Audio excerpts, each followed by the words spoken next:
Good morning, everyone. Welcome to the official YouTube channel of Officer Study 24/7. So first of all, let me know how are you और कैसे हो आप सभी लोग, and also let me know as audio video both are okay. Are we good to go? एक बार जल्दी से बता दीजिए in the comment section. And as you know कि हमने स्टार्ट कर दिया है आपका विक्ट्री सीरीज, और हम कह सकते हैं इसको जीत सीरीज. इस जीत सीरीज में एक्चुअली हम कर क्या रहे हैं, हम डिस्कस कर रहे हैं एडवांस क्वेश्चंस.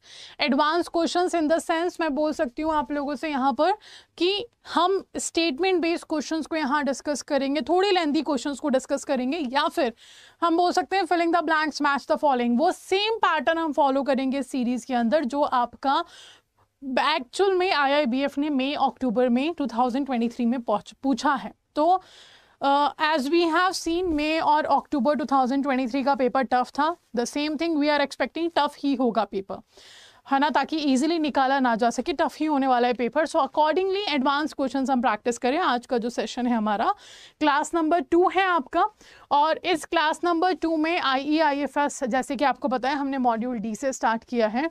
जिनको नहीं पता है, this is our I guess third series जो हमने स्टार्ट करी है. इससे पहले वाली सीरीज़ जो है वो भी अवेलेबल हैं यूट्यूब पे, आप उनको भी देख सकते हो, जहाँ पे हमने बेसिक क्वेश्चंस किए थे चैप्टर्स को समझने के लिए.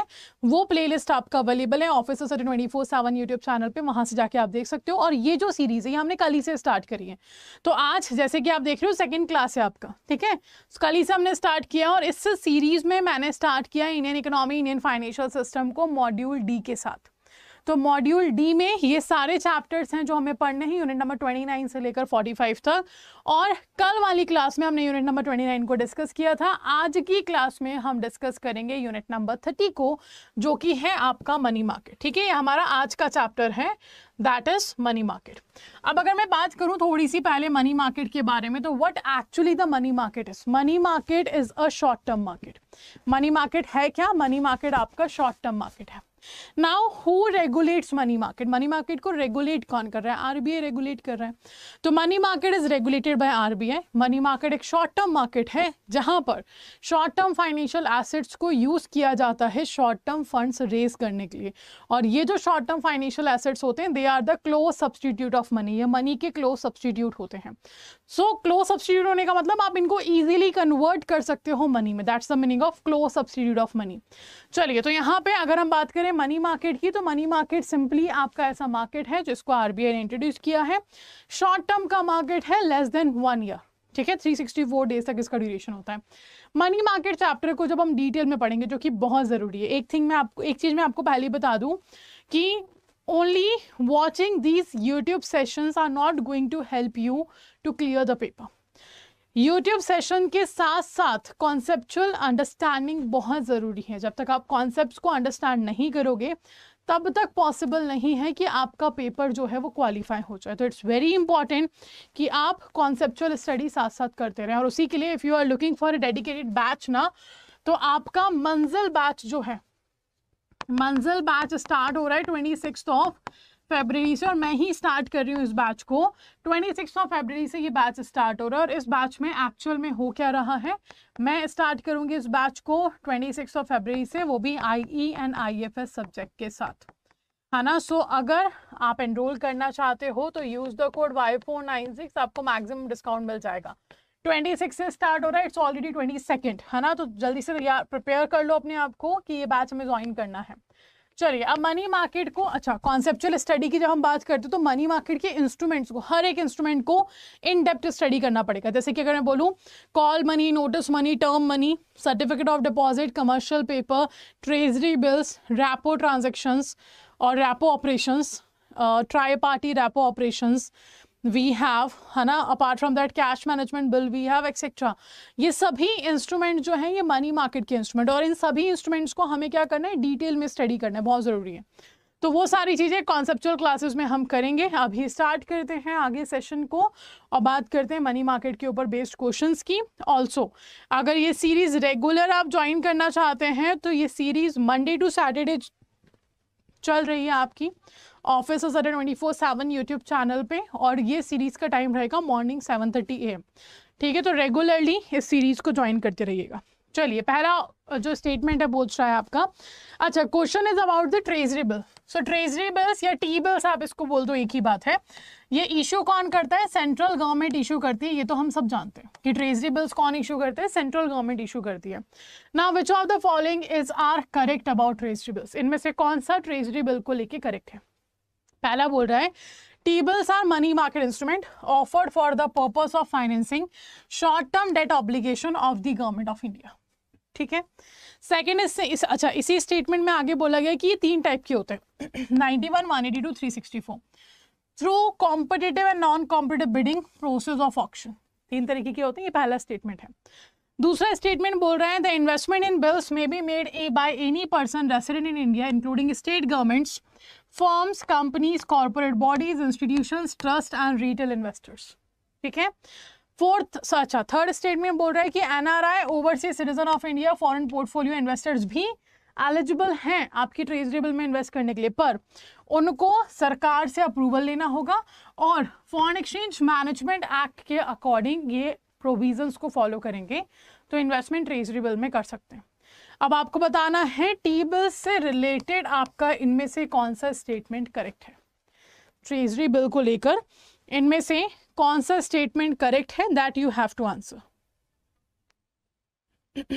बताइए।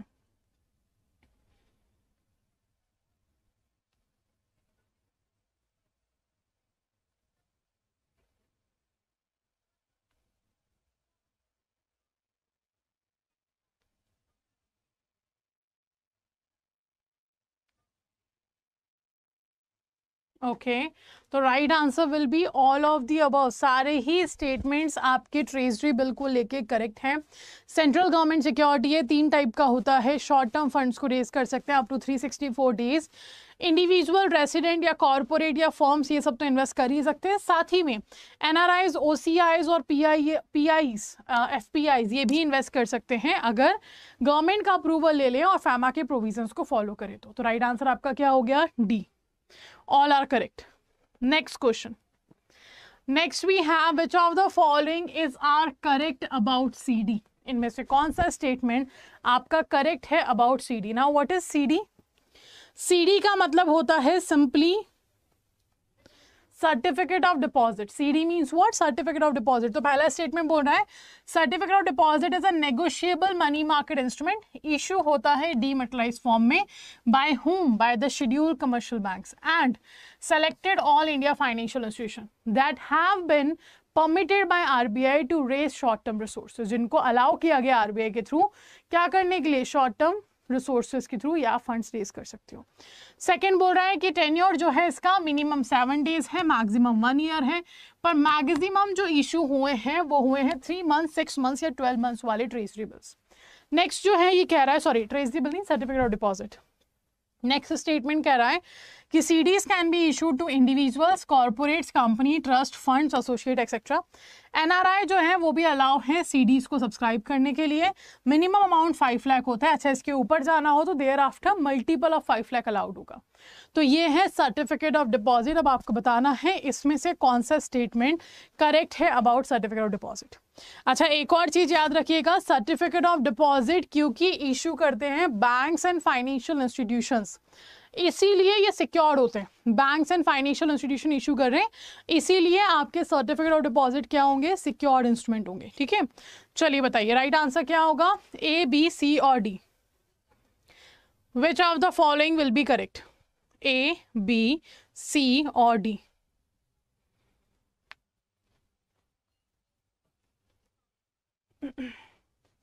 Okay, so the right answer here will be all of the above. सारे ही स्टेटमेंट जो हैं सर्टिफिकेट ऑफ डिपॉजिट को लेकर करेक्ट हैं, सिक्योर्ड होते हैं क्योंकि बैंक्स और फाइनेंशियल इंस्टीट्यूशन इशू कर रहे हैं। ठीक है, चलिए आगे बढ़ते हैं नेक्स्ट क्वेश्चन की तरफ। That is talking about here try party rapport is a type of rapport contract जहां पे थर्ड एंटिटी इन्वॉल्व होती है जो कि बोरोवर और लेंडर को छोड़कर होगी। Okay, called a dash. उस थर्ड पार्टी को क्या बोलते हैं ये आपको बताना है। साथ ही में ये जो थर्ड पार्टी ये एक्ट करता है as a intermediary between whom, between the 2 parties to the repo, और फैसिलिटेट करवाता है सर्विसेज जैसे कि collateral selection, payment and settlement, custody and management. ये एक्चुअल में वर्क है किसका? जो आपका थर्ड पार्टी और थर्ड एंटिटी यहाँ पे एज ए इंटरमीडियरी काम कर रहा है, उसका नाम क्या है आपको बताना है। नेक्स्ट स्टेटमेंट बोल रहा है कि ट्राई पार्टी रेपो सिस्टम को आरबीआई लेकर आया है अगस्त में, कौन से ईयर में, ये आपको बताना है। अब जो पार्टी यहाँ पे मीडिएटर बन रहा है apart from borrower and lender, उस पार्टी को क्या कहा जाएगा? उस पार्टी को कहा जाता है ट्राई पार्टी एजेंट। तो मर्चेंट एजेंट और ट्राई मीडियन तो गलत हो गए। अब इसको कब इंट्रोड्यूस किया गया? तो इसको एक्चुअल में 2017 अगस्त में इंट्रोड्यूस किया गया बाय आरबीआई, इसलिए राइट आंसर होगा आपका ए। ठीक है। अच्छा, मैं बार बार बोलती हूँ, जो क्वेश्चन और ऑप्शन में वो तो याद रखना ही है, पर जो मैं एक्सप्लेनेशन दे रही हूँ वो भी याद रखिएगा। तो ये भी एक इंपॉर्टेंट चीज़ है कि ट्राई पार्टी एजेंट्स जो है ये करते क्या है। तो ये कोलेटरल सिलेक्शन करते हैं, ये पेमेंट एंड सेटलमेंट करते हैं, कस्टडी मैनेजमेंट करते हैं, ये भी याद रखना है। चलिए, right answer is your A option. और ट्राई पार्टी एजेंट बनेगा कौन? इसका भी एलिजिबिलिटी क्राइटेरिया, हर किसी को नहीं बना दिया जाएगा, है ना। एलिजिबिलिटी क्राइटेरिया क्या है वो भी पढ़ना है हमें। चलिए आगे बढ़ते हैं।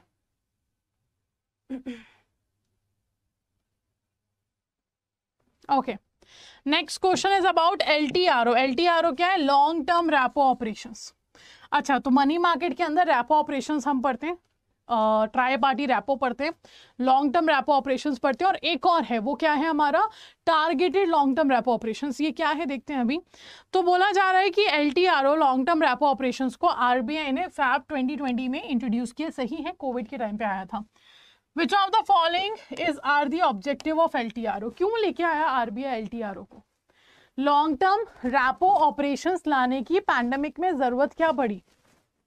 पैंडेमिक में तो वैसे ही इकोनॉमी डाउन था, तो एलटीआरओ क्यों लेकर आया आरबीआई? इसीलिए लेकर आया क्योंकि इकोनॉमी डाउन था। आरबीआई ने देखा कि ऐसे कुछ प्रोडक्टिव सेक्टर्स हैं जिनका ग्रोथ जो है बिल्कुल रुक चुका है, या हो ही नहीं रहा है, या बहुत कम हो रहा है, इनको सपोर्ट करना होगा। और सपोर्ट करने के लिए आरबीआई ने एलटीआरओ को इंट्रोड्यूस किया। ठीक है, तो ऑप्शंस आपके सामने क्या क्या है, पढ़ते हैं इसको।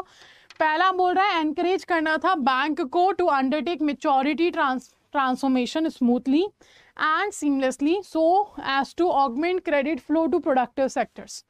कि आपके बैंक्स को एनकरेज करना था कि मैच्योरिटी ट्रांसफॉर्मेशन को स्मूथली एंड सीमलेसली ये करें, ताकि आपका क्रेडिट फ्लो जो है प्रोडक्टिव सेक्टर्स में आसानी से पहुंचाया जा सके। Second is saying to assure banks about availability of durable liquidity at reasonable cost relative to prevailing market condition. This is also true. तो right answer आपका क्या होगा? Both. Both the statements are correct about whom? About the LTRO. ये दोनों ही objectives थे RBI के एलटीआरओ को लाने के लिए, जो कि आपका फैब 2020 में आया। नेक्स्ट क्वेश्चन की तरफ बढ़ते हैं, जो हमसे पूछ रहा है अबाउट अ कमर्शियल पेपर। तो एक चीज है यहाँ पर कि कमर्शियल पेपर अनसिक्योर्ड होते हैं। क्यों होते हैं अनसिक्योर्ड? बिकॉज कमर्शियल पेपर को इशू करते हैं कॉर्पोरेट्स। कमर्शियल पेपर क्योंकि कॉर्पोरेट इशू कर रहे हैं, इसलिए हमारे कमर्शियल पेपर जो है ये अनसिक्योर्ड इंस्ट्रूमेंट कहलाते हैं। ये क्या कहलाते हैं? अनसिक्योर्ड इंस्ट्रूमेंट कहलाते हैं। तो commercial paper is unsecured money market instrument, issue किया जाता है in form of promissory note. Minimum credit rating कितनी चाहिए? As per rating symbol and definition prescribe by SEBI. अब देखो, कमर्शियल पेपर अनसिक्योर्ड है क्योंकि कॉर्पोरेट इशू कर रहे हैं। अब इसका मतलब ये नहीं हर किसी कॉर्पोरेट को कोई भी चलती फिरती कंपनी बोलेगी हमें कमर्शियल पेपर इशू करना है तो अलाउ कर देंगे, नहीं। एक पर्टिकुलर क्रेडिट रेटिंग प्रिस्क्राइब की गई है, ये रेटिंग होनी चाहिए अगर आप कमर्शियल पेपर इशू करना चाहते हो तो। Second is saying commercial paper can be issued for maturities between a minimum of dash days and a maximum up to 1 year from the date of issue. ठीक है। Third is saying the buyback offer can be made at a prevailing market price only not before dash from the date of issue. ठीक है, तो आपके सामने 3 filling the blanks हैं। अच्छा, अगर आपको ये पता है क्रेडिट रेटिंग क्या है तो आप इजीली 2 ऑप्शन तो एलिमिनेट कर सकते हो। तो क्रेडिट रेटिंग A3 चाहिए, A2 चाहिए, BBB चाहिए। देखो, आंसर ढूंढने का एक और तरीका है। चलो, रेटिंग हमें नहीं पता, पर हमें ये पता है मिनिमम ड्यूरेशन क्या आएगा, सबको पता होगा। Certificate of deposit, commercial paper, दोनों का ड्यूरेशन सेम है, 7 days to 1 year। तो सेकेंड फिलिंग द ब्लैंक्स का आंसर तो हो गया 7 days। अब ना ही ये बी में है ना ही ये सी में है, तो 2 स्टेटमेंट आपके एलिमिनेट हो गए। अब या तो ए होगा या तो डी होगा, नन ऑफ दी अबव। अब अगर हम बात करें बायबैक कब कर सकते हैं, तो बायबैक आपकी डेट ऑफ इशू के 30 days में कर सकते हैं, है ना। जैसे आज इशू किया, आज से 30 दिन के बाद बायबैक कर सकती है कॉर्पोरेट अपने कमर्शियल पेपर को। तो राइट आंसर क्या होगा? ए। A3 रेटिंग रिक्वायर्ड है, साथ ही में 7 डेज मिनिमम ड्यूरेशन है आपका, जिसके लिए कमर्शियल पेपर इशू किए जा सकते हैं, और with in 30 days, sorry not with in 30 days, after 30 days issue जब भी हुआ है इस कमर्शियल पेपर, उसके 30 दिन के बाद कॉर्पोरेट इसको बाय बैक कर सकता है। बाय बैक मतलब पब्लिक से खुद खरीद लेगा दोबारा। चलिए, तो राइट आंसर आपका हो गया यहाँ पे क्या, ए, अबाउट द कमर्शियल पेपर। जितने इंस्ट्रूमेंट हैं सभी इंस्ट्रूमेंट पे एक क्वेश्चन मैंने बनाया है। जैसे कि आपको याद होगा फाइनेंशियल मार्केट वाले चैप्टर में जितने फाइनेंशियल मार्केट के सेगमेंट से सब पे एक क्वेश्चन बनाया था, सेम यहाँ पे मैंने किया है। Which of the following is are true about bill rediscounting scheme, इनमें से कौन सा BRDS स्कीम के बारे में ट्रू है? True about bill rediscounting scheme.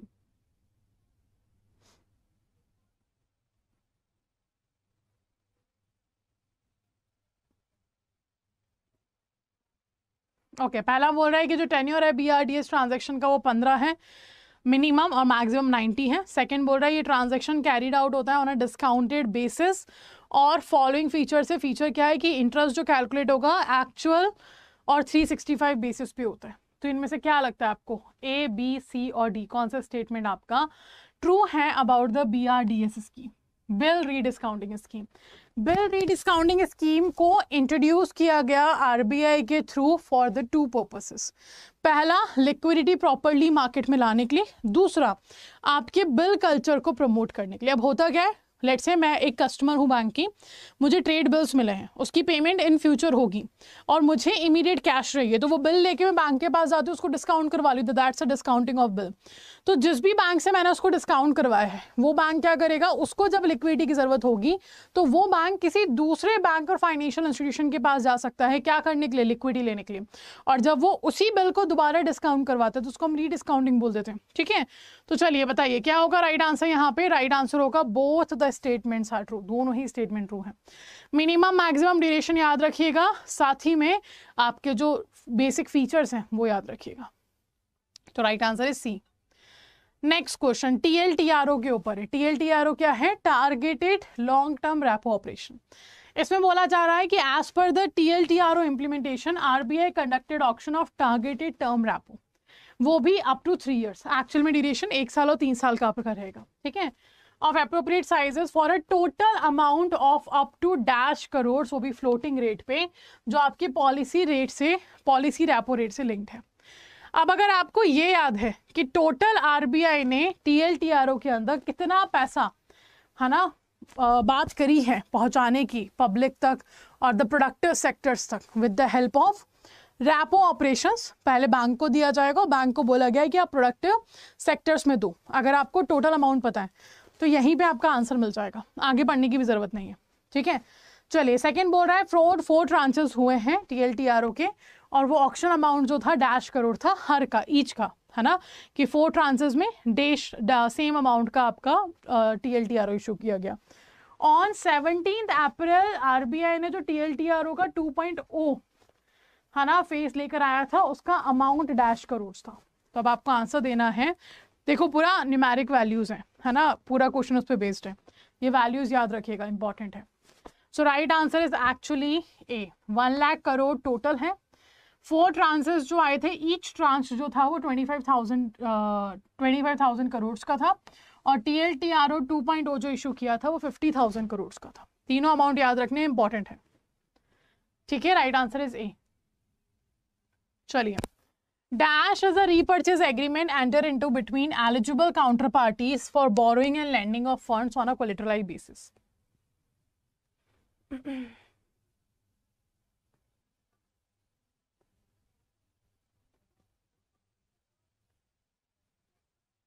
बताइए क्या होगा right answer?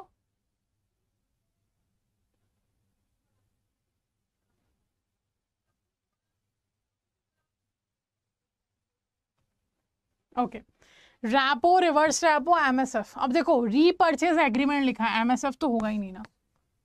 Right answer is actually rapport. Rapport transaction है जिसको हम रीपर्चेज एग्रीमेंट बोलते हैं, जिसमें बोरो और लेंड किया जाता है फंड को, वो भी कैसे, कोलेटरलाइज्ड बेसिस पे। लोन दे रहे हो आप तो सिक्योरिटी लेकर प्रोवाइड करोगे, तो right answer is A.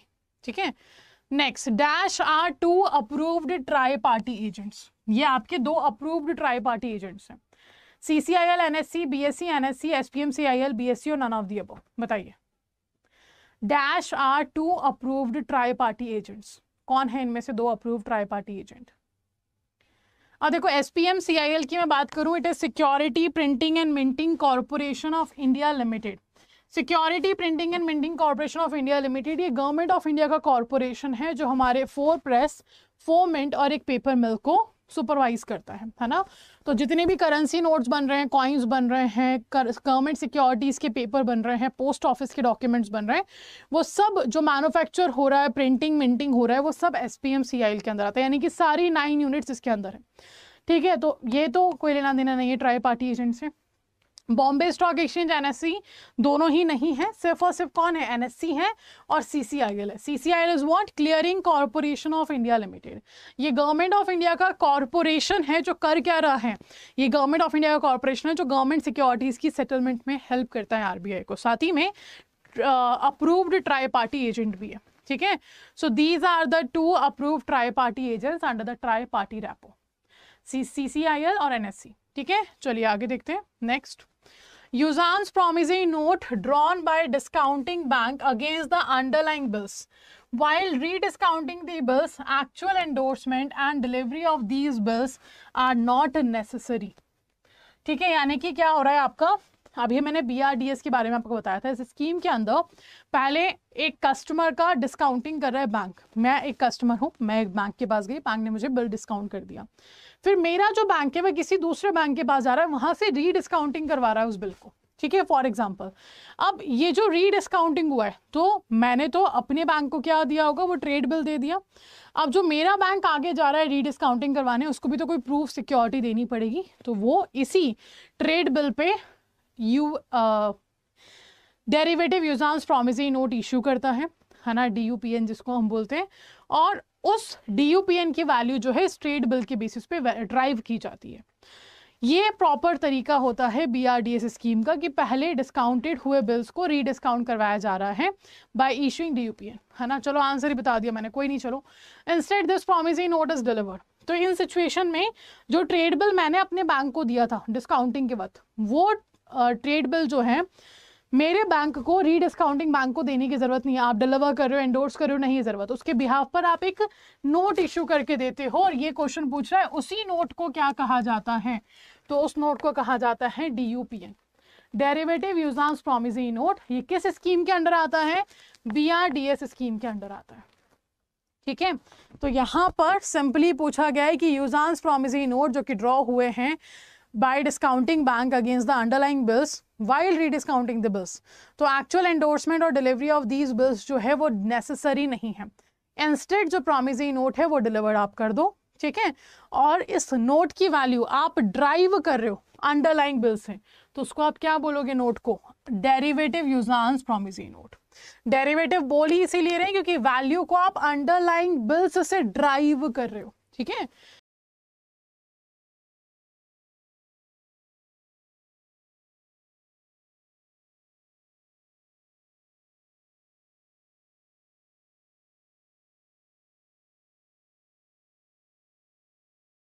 Good morning everyone, welcome to the official YouTube channel of Officer Survey 24/7. So first of all, let me know how are you all, कैसे हैं आप सभी लोग, and also let me know is audio video both are okay, are we good to go?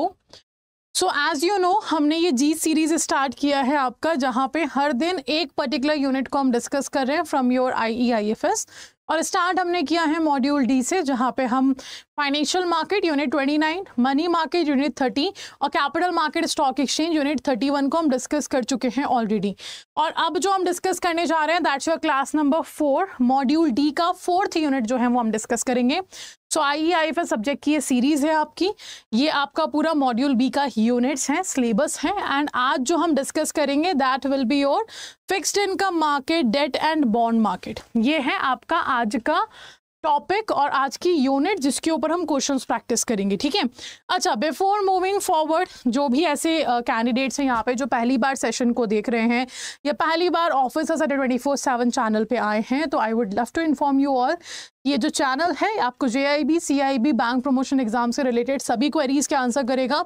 साथ ही में ये जो session है ये आपके JIB के लिए मई 2024 या अक्टूबर 2024 के लिए बहुत हेल्पफुल है। इस नई सीरीज में हर दिन जो मैं एक टॉपिक ले रही हूँ वहां से मैं आपके लिए लेकर आ रही हूँ advance questions. Advance question means simply थोड़े से tough questions, statement based questions होंगे, मैच द फॉलोइंग्स होगा, फिलिंग द ब्लैंक्स होगा, क्योंकि वन लाइनर तो हम पूरे ऑलरेडी कर चुके हैं। तो statement based question, one liner in the statement, filling the blanks, match the following, इस टाइप के क्वेश्चंस आपके होंगे थोड़े एडवांस लेवल के, जो आपको रिवीजन में भी हेल्प करेंगे, साथ ही में ये देखने में भी हेल्प करेंगे जो कॉन्सेप्ट आप पढ़ चुके हो उनको अप्लाई आप कर पा रहे हो कि नहीं कर पा रहे हो। तो इसी के लिए ये सेशंस आपको रेगुलर ज्वाइन करने हैं। मंडे टू सैटरडे ये सेशंस होते हैं morning 7:30 AM। So do make sure you here enrol, और एनरोल करने के लिए या फिर आई कैन से अगर ज्वाइन करना है ये सेशन तो आपको ऑफिसर्स एट 24/7 को सब्सक्राइब कर लेना है। सुबह 7:30 बजे मंडे से सैटरडे ऑफिसर्स एट 24/7 चैनल पे आना है। इससे पहले वाले सेशंस जो हो चुके हैं आप लोग नहीं अटेंड कर पाए, उसकी प्लेलिस्ट बनी हुई है चैनल पे, आप चैनल पे जाइए, प्लेलिस्ट आप देख सकते हो, ठीक है। चलिए आगे बढ़ते हैं। आज का जो टॉपिक है वो है fixed income market, debt and bond market. तो यहाँ पे आप देखो, सिंपल सी बात अगर हम करें तो ये एक ऐसा मार्केट है जो कि डेट इंस्ट्रूमेंट को यूज कर रहा है।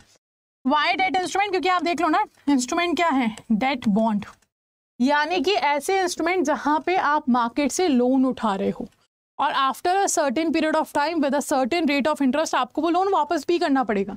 वो मार्केट आपका कहलाता है फिक्स्ड इनकम मार्केट, क्योंकि आपको एक फिक्स रेट ऑफ इंटरेस्ट के साथ पैसा मिलेगा, ठीक है। तो इसी टॉपिक को आज हम डिस्कस करेंगे। चलो स्टार्ट करते हैं विद द फर्स्ट क्वेश्चन। एक बार ध्यान से पढ़िएगा। फिलिंग द ब्लैंक्स के फॉर्म में क्वेश्चन है आपका इंटर कॉर्पोरेट डिपॉजिट्स के ऊपर, ICD के ऊपर, ठीक है। क्या बोल रहा है question? An ICD is an dash borrowing by corporates and financial institutions from other corporate entities regulated under the Companies Act 1956 और the Companies Act 2013, ठीक है। अब आपको ये पता है ये ICD है क्या, है ना, ये अनसिक्योर्ड है, ये सिक्योर्ड है या फिर ये चेक है। तो आप यहाँ से दो ऑप्शन एलिमिनेट कर सकते हो।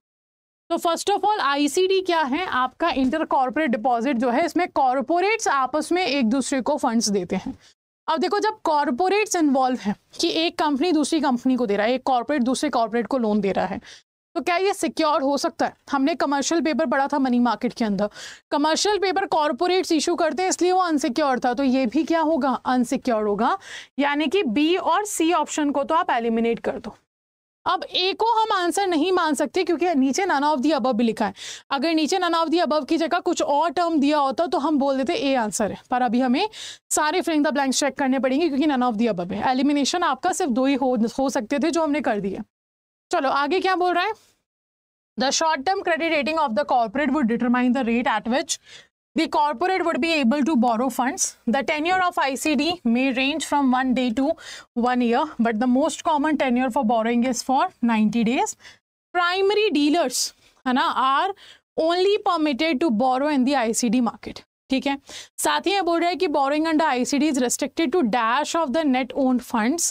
अब कितना % of net own funds allowed है यहाँ पे कि आप परचेस करना चाहते हो तो कर लो। कितना % of net own fund allowed है? इट इज अलाउड 150%, यानी कि ये सेकंड भी सही है, फर्स्ट भी सही है, पर आगे फिर देखना है। Net own funds and the minimum tenure for borrowing is what? ऊपर ही लिखा है आपका, है ना, दैट इज 70। तो यहाँ पे आंसर हो जाएगा A. The right answer will be your ए।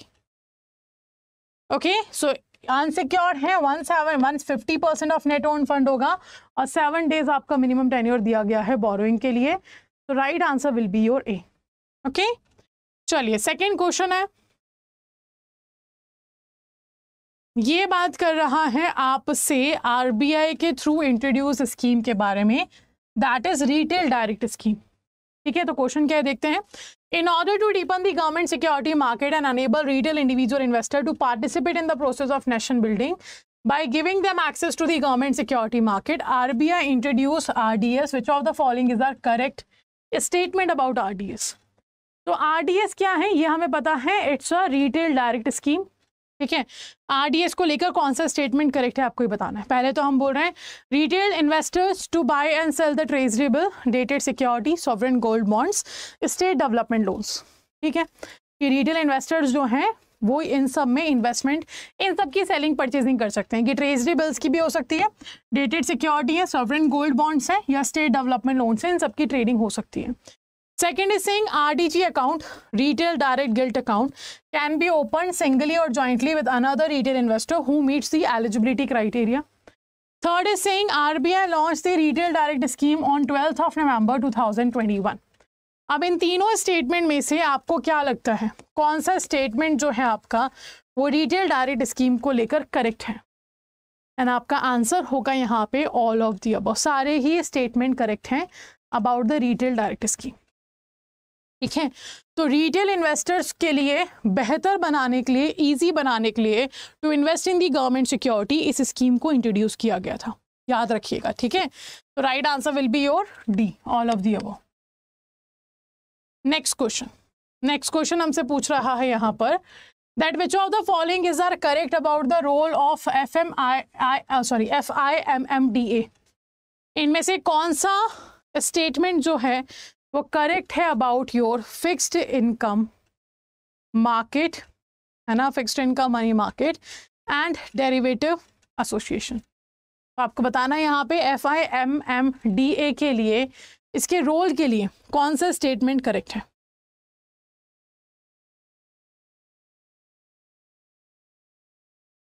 बताइए। तो जो आपका fixed income money market and derivative association of India है, ये कौन से स्टेटमेंट को यहाँ पे सही बता रहा है? पहला बोल रहा है to devise the standardise best market practices. Second बोल रहा है to function as an arbitrator for dispute if any there is between the member institution. Third is saying to develop a standardized set of documentation. Fourth is saying to assume any other relevant role facilitating a smooth and orderly function of the said market. अब बताइए क्या सही है about fixed income money market and derivative association of India के लिए? And the right answer is इसके चारों ही roles जो यहाँ पे बताए गए हैं, चारों रोल्स करेक्ट हैं because it's a kind of self regulating, है ना। तो यहाँ पे ये सारी एक्टिविटीज परफॉर्म करता है आपके fixed income money market and derivative market के लिए। तो right answer will be all of the above. ठीक है, all the role of FIMMDA is correct. Next अगर हम आगे बढ़े तो next is saying, one second, which of the following is are correct about the role and function of primary dealers. Primary dealers के role और function को लेकर इनमें से कौन सा करेक्ट है आपको ये बताना है। Which of the following is are correct about role and functions of primary dealers? बताइए। तो पहला स्टेटमेंट बोल रहा है to commit participation as principals in government of India issues through bidding in auction. Second is saying to provide underwriting services. Third is saying to offer firm buy, sell, bid, ask quotes for treasury bills and dated securities. And fourth is saying for development of secondary debt market. तो primary dealers हमें पता है RBI ने introduce किया था इनको 1995 में। ठीक है, for helping out RBI in the selling purchasing of government security. तो फर्स्ट तो बिल्कुल सही है। अंडरराइटिंग सर्विसेज देता है, ये भी सही है। ऑफर करता है फर्म को बाय सेल या बिड आस्क आउट के लिए, ट्रेजरेबल्स और डेटेड सिक्योरिटीज के लिए, बिल्कुल सही है।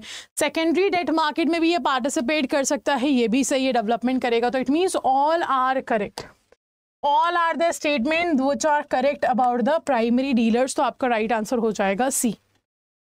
Okay, your right answer will be what? It will be C. चलिए आगे बढ़ते हैं। Next question is talking about which among the following is are correct regarding eligibility condition for the primary dealers.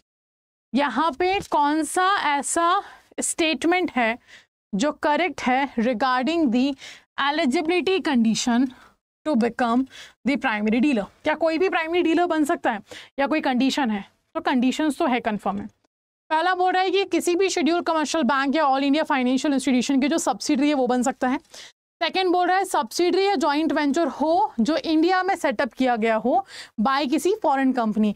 तो कंपनी है बाहर की पर उसकी सब्सिडरी है, उसका जॉइंट वेंचर इंडिया में है, तो वो भी एलिजिबल है। थर्ड बोल रहा है जो कंपनी इनकॉर्पोरेटेड है under companies act but first और सेकंड कैटेगरी में नहीं आती हैं, वो भी यहाँ पे एलिजिबल हैं। तो राइट आंसर क्या होगा? All of the above.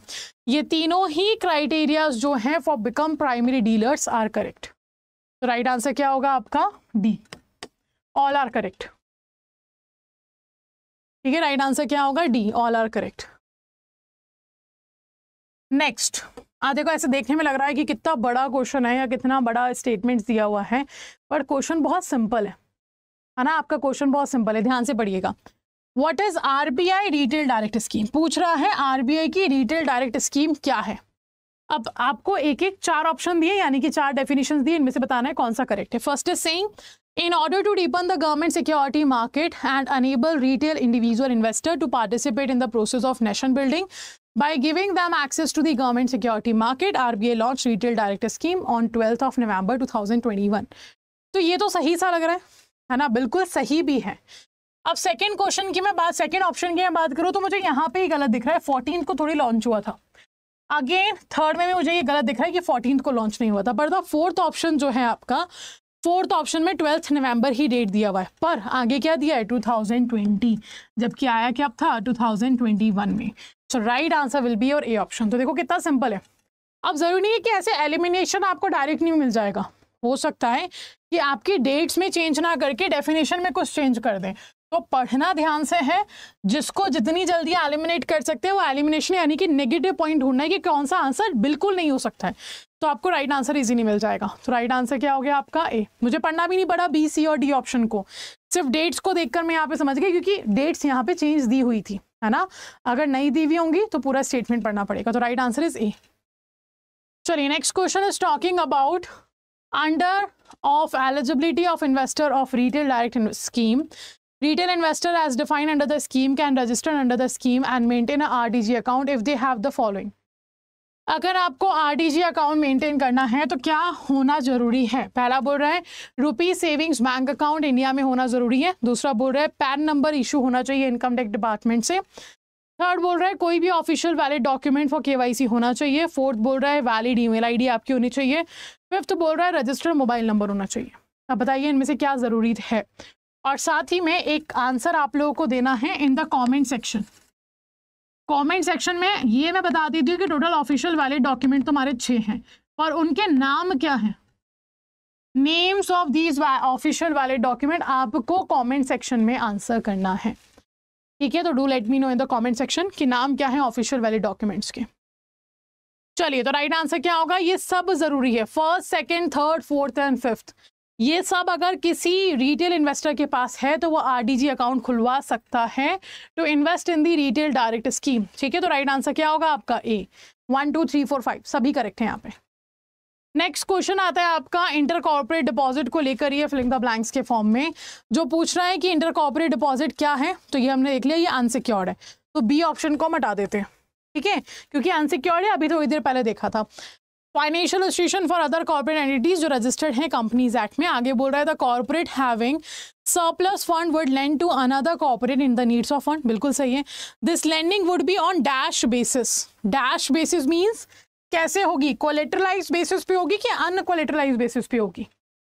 अब देखो, ICD टोटली अनसिक्योर्ड है। अनसिक्योर्ड है क्योंकि कॉर्पोरेट इश्यू कर रहे हैं, और दूसरी चीज क्योंकि अनकोलेटरलाइज होता है। तो थर्ड ऑप्शन को हटा दो क्योंकि ये बोल रहा है कोलेटरलाइज होगा, थर्ड ऑप्शन भी हमारा हट जाएगा। ठीक है, आगे देखते हैं। नेक्स्ट बोल रहा है the short term credit rating of the corporate would determine the rate at which the corporate would be able to dash funds. Able to what? Borrow और लेंड, है ना? Able to what? Obviously borrow, कि borrow करने के लिए capable है, तो दोनों में ही हमें बोरो दिया है और 90 डेज दिया है। चलो ठीक है, तो एक्चुअल में ए और डी ऑप्शन जो है दोनों सेम ही हो गए, है ना? अनसिक्योर्ड होगा ये, अनकोलेटरलाइज बेसिस पे बोरोइंग होगी, और यहाँ पे आप बोरो करते हो फंड्स को कितने दिन के लिए? 90 डेज के लिए टेन्योर है आपका। तो ए या डी में से हम किसी को भी सही आंसर बोल देंगे, बिकॉज छोड़िए, बिकॉज ये क्या होंगे हमारे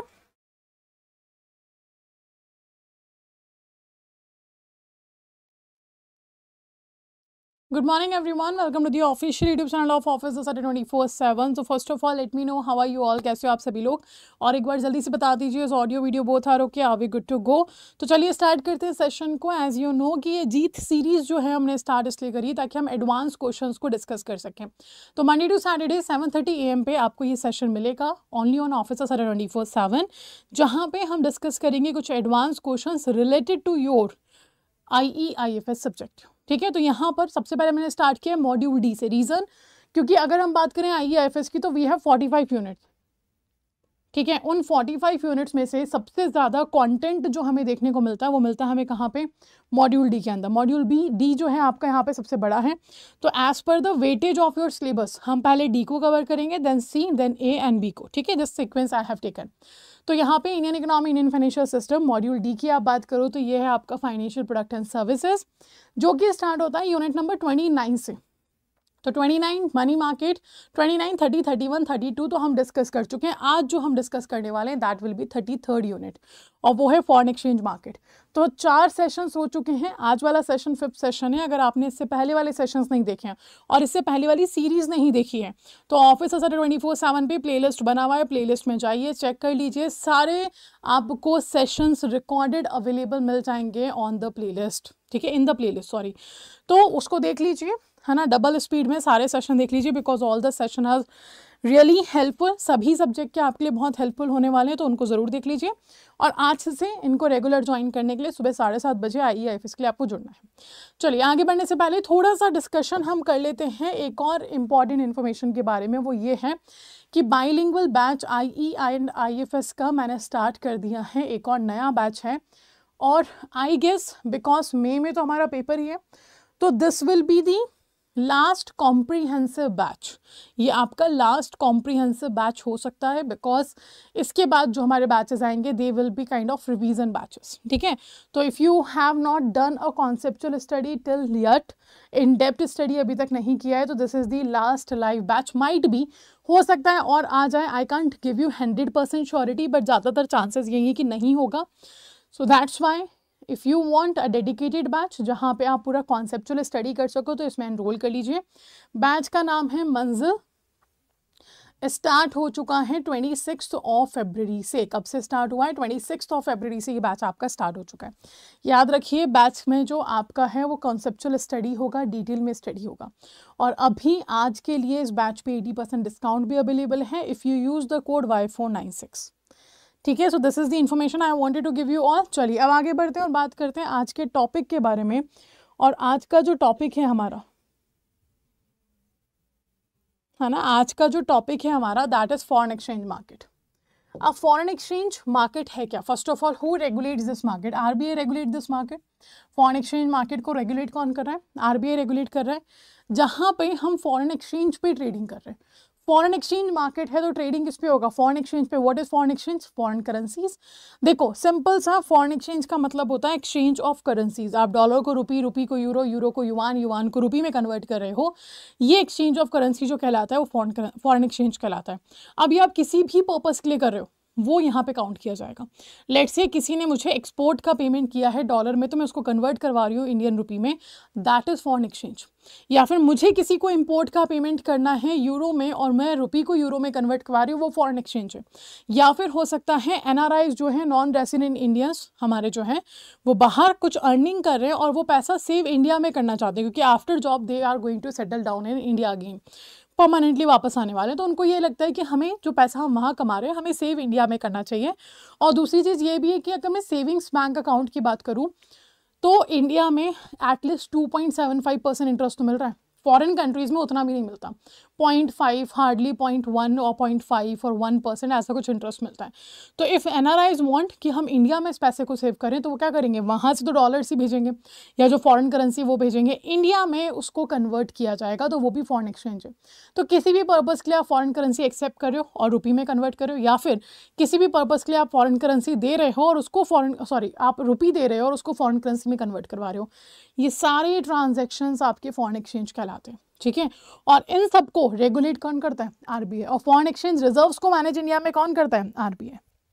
ठीक है, चलिए आगे बढ़ते हैं और स्टार्ट करते हैं आज का पहला क्वेश्चन, फर्स्ट क्वेश्चन के साथ। दैट इज टॉकिंग अबाउट, सबसे पहले तो ये बता दो फॉरेन एक्सचेंज का मतलब क्या है।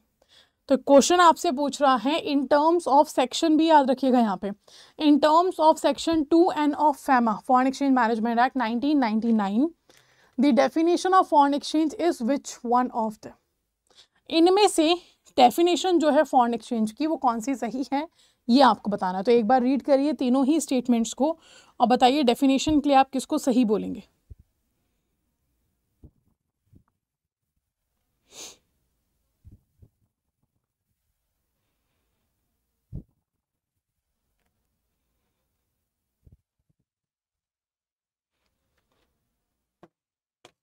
ओके, सो ए बी सी और डी। चलिए देखो, पहला स्टेटमेंट बोल रहा है आपका कि deposit credit and balance payables in any foreign currency, आपके पास डिपॉजिट्स हैं, क्रेडिट्स हैं, बैलेंस जो पेबल होगा फॉरेन करेंसी में। Second, draft, traveller cheque, letter of credit, bill of exchange expressed और drawn in Indian currency but payable in foreign currency, draw India में हुआ है, पेबल फॉरेन करेंसी में करना पड़ेगा। Third, draw, traveller, draft, traveller cheque, letter of credit, bill of exchange drawn by bank, institution और person outside India but payable in Indian currency. तो ये था फॉरेन करेंसी में, पेबल होगा इंडियन करेंसी में।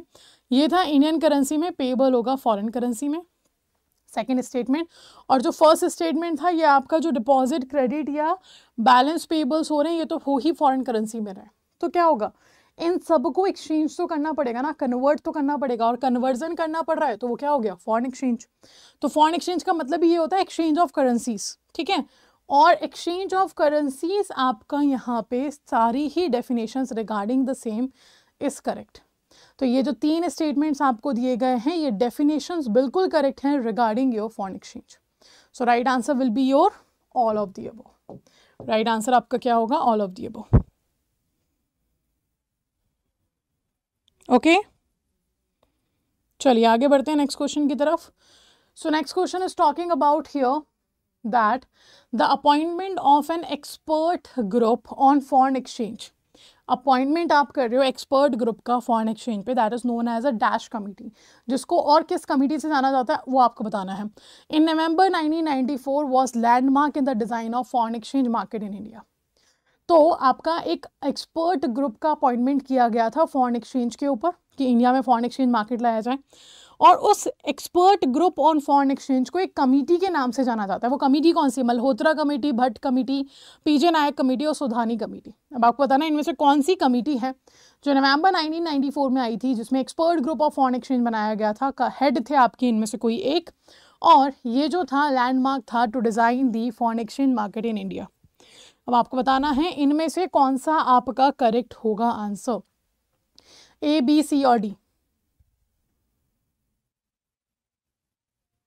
ए बी सी और D, इनमें से कौन सा करेक्ट होगा, that you have to answer.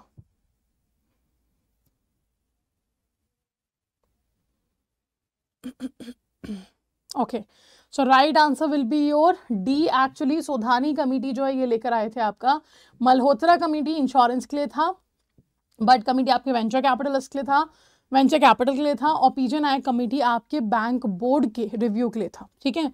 तो राइट आंसर आपका क्या होगा, डी, सुधानी कमेटी है जिसने 1994 पे expert group on foreign exchange बनाया था, जिसके जो कि एक लैंडमार्क था हमारा डिजाइन करने के लिए फॉरेन एक्सचेंज मार्केट को इंडिया में। So right answer will be D, Sodhani committee. Committees के नाम याद रखिएगा, कौन सी कमेटी किस पर्पस के लिए बनाई गई है, these kind of questions might be ask. अगर इंडिविजुअली कमेटी का नाम नहीं पूछा जाएगा तो ऐसे पूछ सकते हैं, या स्टेटमेंट बेस्ड क्वेश्चन में एक स्टेटमेंट आपका कमेटी से रिलेटेड भी दे सकते हैं। चलिए next, which of the following is are not the characteristics of forex, इनमें से फॉरेक्स मार्केट का कौन सा कैरेक्टरिस्टिक नहीं है आपको ही बताना है, ठीक है। First is saying liquidity, second is saying promptness, third is saying availability, fourth is saying flexible regulation of the trade arrangement system, fifth is saying value, sixth is saying value one valued quotation, है ना, seventh is saying market trend, eighth is saying margin, और आपको बताना है इन 8 में से आपका कौन सा कैरेक्टरिस्टिक्स फॉरेक्स मार्केट का नहीं है। नहीं है पूछा, याद दीजिएगा, ध्यान दीजिएगा।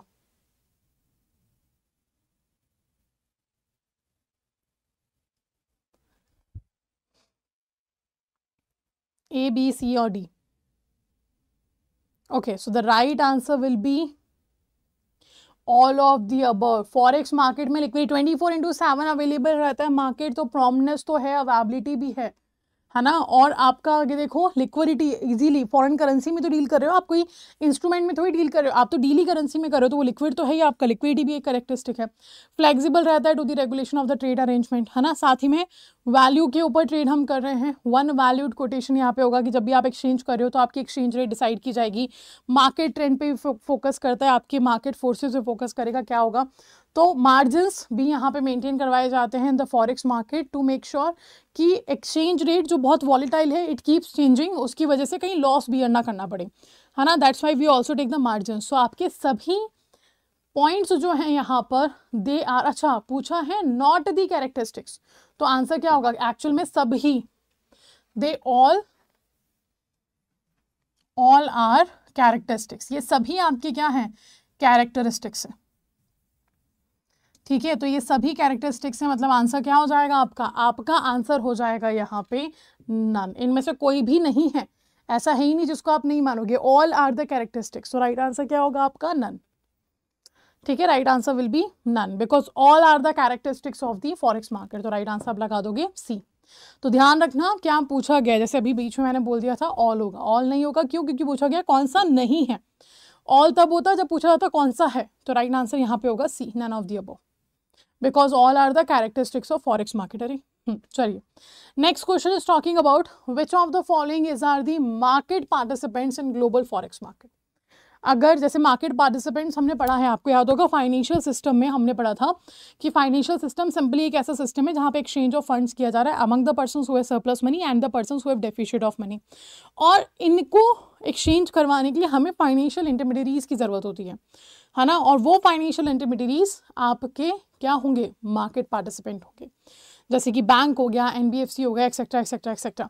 तो आपको बताना है इनमें से कौन से ऐसे पार्टिसिपेंट्स हैं जो फॉरेक्स मार्केट में पार्टिसिपेट कर सकते हैं। First is saying commercial bank, investment bank, second is saying brokers and individual, third is saying central bank, fourth is saying sovereign funds, fifth is saying hedge funds and investment entities. बताइए क्या होगा right answer, A B C और D. Okay, so the right answer here will be your all, A होगा। ये सभी participant, देखो central bank तो रहेगा ही ना, आरबीआई के बिना तो कैसी फॉरेक्स मार्केट काम करेगा, सेंट्रल बैंक रहेगा, कमर्शियल बैंक रहेंगे, इन्वेस्टमेंट बैंक रहेंगे, क्योंकि हमें तो फॉरेन करेंसी नहीं के थ्रू मिलेगी, हम आरबीआई के पास थोड़ी जा सकते हैं। ब्रोकर्स होते हैं, इंडिविजुअल्स होते हैं, सॉवरेन हो सकते हैं, सॉवरेन फंड्स हो सकते हैं, गवर्नमेंट फंड्स जो होते हैं हमारे, then hedge funds, investment entity, सभी हो सकते हैं। तो all are the market participants in the global forex market, ये सभी लोग क्या हैं, ये ग्लोबल फॉरेक्स मार्केट के पार्टिसिपेंट्स हैं, ये उसमें भाग ले सकते हैं, ठीक है। Next question, next is talking about FX retail platform, important topic है आपकी इस यूनिट का। ये जो रिटेल प्लेटफॉर्म है ये बनाया क्यों गया, देखो एफएक्स मतलब फॉरेक्स, है ना, एफएक्स का मतलब है फॉरेक्स, जिसको आप फॉरेन एक्सचेंज भी बोलते हो, तो एफएक्स रिटेल प्लेटफॉर्म है, फॉरेक्स रिटेल प्लेटफॉर्म है। आपको बताना है इनमें से कौन सा स्टेटमेंट करेक्ट है अबाउट दिस प्लेटफॉर्म। तो सबसे पहला स्टेटमेंट बोल रहा है कि एफएक्स रिटेल प्लेटफॉर्म जो है ये एक web based order matching trading platform है कस्टमर्स के लिए ऑफ बैंक्स, जो इंक्लूड कर रहे हैं इंडिविजुअल्स को, सोल प्रोप्राइटरी को, पार्टनरशिप फर्म को, कॉर्पोरेट को, स्मॉल एंड मीडियम एंटरप्राइजेस को, एक्सेट्रा, ठीक है। Second is saying introduce for improving the pricing outcome for the retail user. Third, in this mechanism the banks may charge their customers a pre-agreed flat fee towards administrative expenses, ठीक है। Fourth is saying कि platform offer कर रहा है trading in cash, Tom means tomorrow, spot and forward instrument up to a period of 15 months in the US dollar और Indian currency rate pair. Fifth is saying आपका the customers are required to register with the platform through a separate registration module for availing the access of the platform। अब आपको यहाँ पे ये बताना है इनमें से कौन सा स्टेटमेंट जो है, इनमें से कौन सा स्टेटमेंट जो है वो आपका करेक्ट है about the FX platform.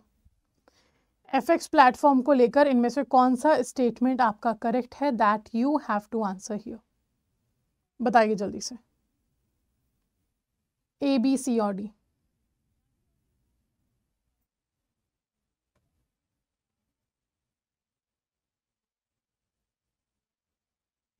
Okay, तो राइट आंसर हमारा यहाँ पर हो जाएगा, that is first is correct, second is correct, third is correct, fifth is correct. तो ऑल एक्सेप्ट 4 इज करेक्ट, है ना। सिर्फ फोर्थ वाले स्टेटमेंट को छोड़कर बाकी सभी स्टेटमेंट जो हैं वो करेक्ट हैं। अब फोर्थ में गड़बड़ क्या है? फोर्थ में गड़बड़ है ड्यूरेशन का। It's not for 15 months, it is for 13 months, है ना। कितने टाइम के लिए है? Period of 13 months in the US dollar Indian currency pair, not of 15 months. तो 15 मंथ्स है, इसलिए फोर्थ स्टेटमेंट आपका गलत हो गया। It should be 13 months. Duration याद रखना, पूछा जा सकता है। तो राइट आंसर आपका हो जाएगा यहाँ पे C option, all except 4 are the correct statement about the FX retail platform. और देखो जब आप स्टेटमेंट पढ़ रहे हो यहाँ पे तो आपको ये भी क्लियर होता जाएगा, रिवाइज होता जाएगा कि एफएक्स रिटेल प्लेटफॉर्म होता क्या है, या फिर जिस भी टर्म के ऊपर हम प्रैक्टिस कर रहे हैं उस टर्म से रिलेटेड इन्फॉर्मेशन आप लोगों को रिवाइज होती जाएगी। चलिए, FDI has a number of function, which of the following are included? अब FDI क्या है? Foreign exchange dealers association of India.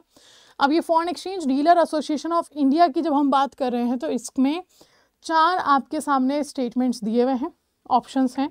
इनमें से आपको बताना है कि इनमें से कौन सा जो ऑप्शंस हैं वो फंक्शन है आपके FDI के। तो foreign exchange dealer association of India जो है ये एक सेल्फ रेगुलेटिंग ऑर्गेनाइजेशन है, जैसे कि एमफी है म्यूचुअल फंड के लिए। एमफी एक सेल्फ रेगुलेटिंग ऑर्गेनाइजेशन, हमने कैपिटल मार्केट वाले चैप्टर में पढ़ा था। यहाँ पे FDI फॉरेक्स मार्केट के लिए आपका क्या है? Self regulating organization. Regulatory body तो आरबीआई होगा आपका फॉरेक्स मार्केट में। सेल्फ रेगुलेटरी ऑर्गेनाइजेशन कौन है? FDI है, जो आरबीआई को बताता है कि हम बताता मीन्स सजेशंस दे सकता है कि हम और क्या बेहतर कर सकते हैं फॉरेक्स मार्केट में, एक्सेट्रा। सो ये इशू करता है guidelines and rules for handling of foreign exchange business. Second, training देता है बैंक पर्सनल को in the area of foreign exchange. Third, advice देता है, असिस्ट करता है मेंबर बैंक्स को in settling issue matters in their dealing. और fourth, all of the above. अब आपको बताना है इन 3 स्टेटमेंट में से या फिर चारों ऑप्शन में से कौन सा ऑप्शन आपका करेक्ट है? ए, बी, सी और डी।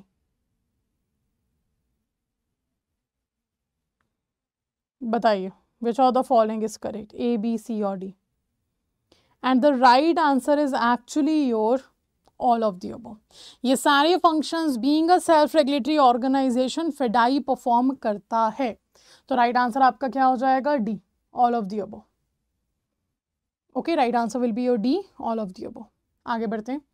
नेक्स्ट क्वेश्चन आता है हमारे सामने, that is talking about here your LIBOR. तो लाइबोर क्या है? लंदन इंटरबैंक ऑफर रेट है।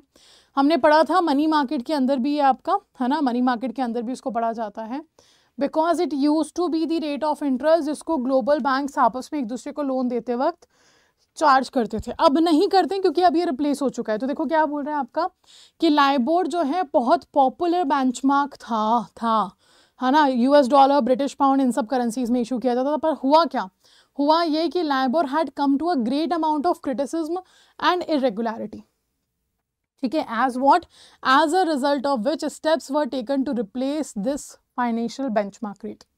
कि क्रिटिसिज्म में आ गया था, बहुत लोग इसका अपोज करने लगे थे कि जो एक्सचेंज रेट यहाँ पे डिसाइड, एक्सचेंज रेट नहीं मतलब रेट ऑफ इंटरेस्ट डिसाइड किया जा रहा है, ये गलत है, इरेगुलरिटीज़ है यहाँ पे और ट्रांसपेरेंसी नहीं है। तो लोग ट्रस्ट नहीं कर रहे थे, कंट्रीज ट्रस्ट नहीं कर रही थी इसके ऊपर। सो इसीलिए एक स्टेप लिया गया कि इसको हटाओ, है ना। फिर एक रिस्पॉन्स ये आया कि चलो हटाते नहीं हैं इसको और बेहतर कर देते हैं और ट्रांसपेरेंसी ले आएंगे। But again it was not accepted by the global banks और कंट्रीज। तो फिर ये कहा गया in response to the UK commission a review of the structure and governance of LIBOR. इन्होंने कहा कि जो भी स्टेप्स हैं they did not generate the required confidence for a universally acceptable benchmark rate. कि आप चेंजेस कर भी दोगे, बोलोगे ठीक है हमने इसको और ट्रांसपेरेंट कर दिया, फिर भी ट्रस्ट करने में लाइक होता है ना, एक बार आपका विश्वास टूट गया तो टूट गया, दोबारा करने में थोड़ा सा प्रॉब्लम होता है। वो वाला सीन यही है यहाँ पे कि कहा गया people will not trust the rate, है ना, it will become very hard. जैसे कि हमने ये भी पढ़ा था, आपको याद होगा बैंकिंग हिस्ट्री में, कि इंपीरियल बैंक ऑफ इंडिया सरकार के पास ही था, पर इंडिपेंडेंस के बाद हमें उसका नाम SBI में बदलना पड़ा, क्योंकि जो नाम था इंपीरियल बैंक ऑफ इंडिया उससे लोग ट्रस्ट नहीं कर रहे थे। उनको लग रहा था ऐसा ना हो ब्रिटिशर्स हमारा पैसा ले जाए अगर हम अकाउंट खुलवा ले तो सरकार को नाम बदलना पड़ा, स्टेट बैंक ऑफ इंडिया करना पड़ा, तब लोगों का ट्रस्ट बिल्ड हुआ। तो सेम थिंग यहाँ पे था कि आप चलो ठीक है बोलोगे कि ये पहले से बेहतर हो चुका है, ट्रांसपेरेंसी है, सुपरविजन एक्सेट्रा, पर ट्रस्ट नहीं करेंगे। तो क्या करो, it was decided to phase out the LIBOR and replace it with the dash. किससे रिप्लेस करना है ये बताना है, and by when you have to replace it. दो चीज़ें हैं आपकी, है ना। तो लाइबोर क्या है, देखो इतना ऊपर से हमने जो पढ़ा यह बता रहा है कि लाइबोर है क्या। उसके बाद यू हैव दी क्वेश्चन कि किससे इसको रिप्लेस किया गया है, और साथ ही में नेक्स्ट क्वेश्चन जो है इट्स टॉकिंग अबाउट कि कब रिप्लेस किया गया। ठीक है, तो फर्स्ट ऑफ ऑल तो आप ये देख लो कि ऑल्टरनेट रेफरेंस डेट से रिप्लेस हुआ, ये तो आप सबको पता है, हमने बहुत बार पढ़ा है। तो बी और सी ऑप्शन तो हम एलिमिनेट कर देंगे। अब बात रही डेट की, 31 दिसंबर 2021 है या 31 अप्रैल 2021 है।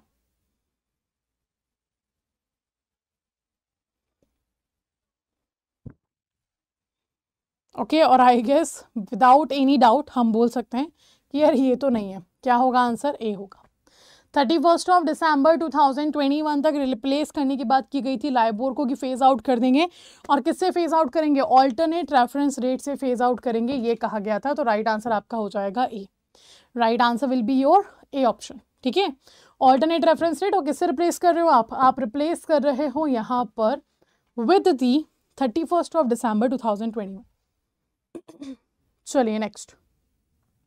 The foreign exchange crisis persisted for a long time and finally an act was promulgated in this statute under the title Foreign Exchange Regulation Act 1947। तो देखो क्या हो रहा था ना, हमारी कंट्री में हमने फॉरेन एक्सचेंज की बात करें तो क्राइसिस हमेशा से था, क्योंकि हम पहले क्लोज्ड इकोनॉमी थे। क्लोज थे मतलब एक्सपोर्ट इंपोर्ट नहीं कर रहे थे फॉरेन करेंसी दूसरी कंट्रीज़ के साथ, तो लिमिटेड फॉरेन करेंसी आती थी और हमें क्रूड ऑयल को भी इंपोर्ट करना होता था, तो फॉरेन करेंसी का पेमेंट भी करना होता था, तो हमेशा कमी फॉरेन एक्सचेंज की बनी रहती थी। इसको ओवरकम करने के लिए कहाँ कुछ रेगुलेशंस ले आते हैं, तो फिर उस टाइम पे 1947 में हमने फैरा को इंट्रोड्यूस किया, फॉरेन एक्सचेंज रेगुलेशन एक्ट। इसने कहा कि हम रेस्ट्रिक्शंस लगाएंगे फॉरेन एक्सचेंज के ऊपर कि इस जगह पे ला सकते हैं, इस जगह पे नहीं ला सकते एक्सेट्रा, तो वो रेस्ट्रिक्शंस लगाए गए। फिर इसी एक्ट को रिप्लेस किया गया फैरा से, अमेंडमेंट जब हुआ, तो कौन से ईयर में हुआ आपको ये बताना है। देन 1997 में एक कमेटी लेकर आए थे, कौन से अकाउंट की कन्वर्टिबिलिटी पे, ये आपको बताना है। दो फिलिंग द ब्लैंक्स ये भी है कि कमेटी का नाम क्या था और किस अकाउंट की कन्वर्टिबिलिटी की बात इस कमेटी ने करी थी।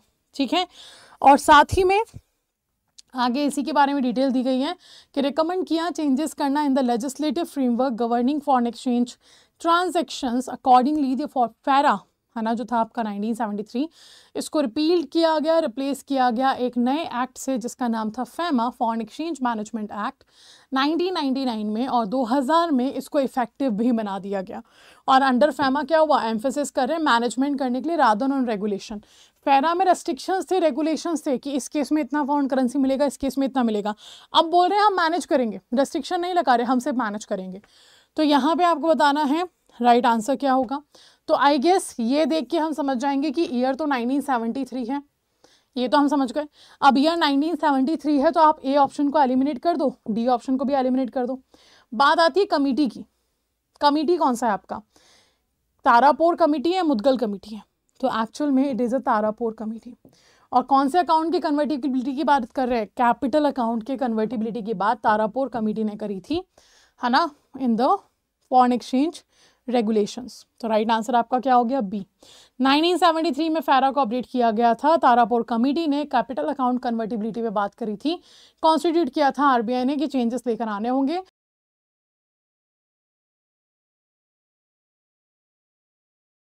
Good morning everyone, welcome to the official YouTube channel of Officer Sada 24/7. So first of all let me know how are you all, कैसे हो आप सभी, and also let me know is audio video both are okay, are we good to go? तो जल्दी से start करते हैं आज के सेशन को। उससे पहले एक इम्पॉर्टेंट इन्फॉर्मेशन मैं आप लोगों को देना चाहती हूँ, that is regarding your batch. तो कल यानी कि 26 फरवरी को मैंने एक नया बैच स्टार्ट किया है ना। 26 फरवरी को आपका एक नया बैच स्टार्ट हो चुका है, IE एंड IFS का बाइलिंगुअल बैच है आपका। 26 को स्टार्ट हो चुका है। पहली ओरिएंटेशन क्लास जो है वो कल हो चुकी है।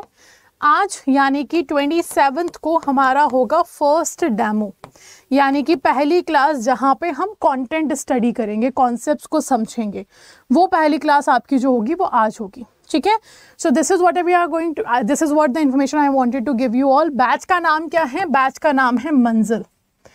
मंजिल आपका बैच है, कल से स्टार्ट हो चुका है। आज पहला डेमो होगा, डेमो ऑफिसर 24/7 पे अवेलेबल है फॉर ऑल ऑफ यू। ठीक है, साथ ही में इस बैच में एनरोल होने के लिए आप यूज़ कर सकते हो कोड Y496, क्योंकि अभी 80% डिस्काउंट कोड इस बैच पे, इस कोड पे और इस बैच पे आपको मिल जाएगा। ठीक है, चलिए तो स्टार्ट करते हैं सेशन को। एज यू नो हमने स्टार्ट किया है आपका series, that's a Jeet series. Jeet series में हर दिन हम एक पर्टिकुलर यूनिट को पढ़ रहे हैं। मॉड्यूल डी से हमने स्टार्ट किया है। आज की क्लास जो है आप देख सकते हो क्लास 3 है हमारी, और 3rd क्लास है, तो यूनिट नंबर 31 आज हम डिस्कस करेंगे of Indian economy and Indian financial system. तो IEIFS में मॉड्यूल डी हमने स्टार्ट किया है। मॉड्यूल डी में फाइनेंशियल मार्केट, मनी मार्केट हम डिस्कस कर चुके हैं। आज जो हम डिस्कस करेंगे that will be your next unit, वो आपकी क्या होगी, नेक्स्ट यूनिट होगी। ठीक है, चलिए तो स्टार्ट करते हैं सेशन को। सबसे पहली चीज आपका जो क्वेश्चन है, अच्छा 1 सेकेंड, थोड़ा सा गड़बड़ हो गया, इसको चेंज कर लेते हैं। गड़बड़ क्या हुआ है, ये एरो गड़बड़ हो गया है।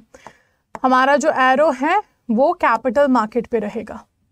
ठीक है, बिकॉज हम कैपिटल मार्केट को स्टार्ट कर रहे हैं, है ना, we are starting the capital market. चलिए ठीक है, तो ये हमारा कैपिटल मार्केट की आज की क्लास है आप लोगों की, that is the chapter number 31। ठीक है, तो पहला क्वेश्चन जो है आपसे पूछ रहा है, चैप्टर का नाम याद रखिएगा, capital market and stock exchange हम डिस्कस कर रहे हैं आज। ओके, चलिए first is which of the following is are the advantage of applying through ASBA. ASBA के थ्रू अप्लाई करने का इसमें से कौन सा एडवांटेज है, ये आपको बताना है। So first is talking about ASBA क्या है, application supported by blocked amount. इसमें जो आपका इन्वेस्टर है वो बैंक को एक एप्लीकेशन देता है जिसमें बैंक को ऑथराइज करता है कि मैं आपको ऑथराइज कर रहा हूँ मेरे अकाउंट में इतना पैसा जो है ब्लॉक कर दो, बिकॉज मुझे न्यू इशू को परचेस करना है। इसको हम बोलते हैं एस्बा। अब एस्बा के थ्रू जब आप न्यू इशू परचेस करने जाते हो तो उसका एडवांटेज क्या है वो आपको इनमें से बताना है। तो एक बार स्टेटमेंट पढ़िए और लेट मी नो आपका आंसर यहाँ पे क्या होगा।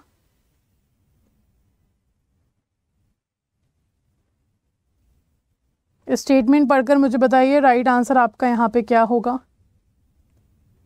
Advantage of applying through एस्बा,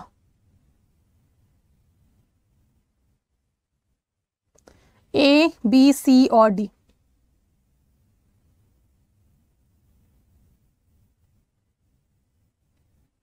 okay, तो जो पहला स्टेटमेंट है ये बोल रहा है that the investor need not pay the application money by cheque, rather the investor submits ASBA which accompanies an authorization to block the bank account.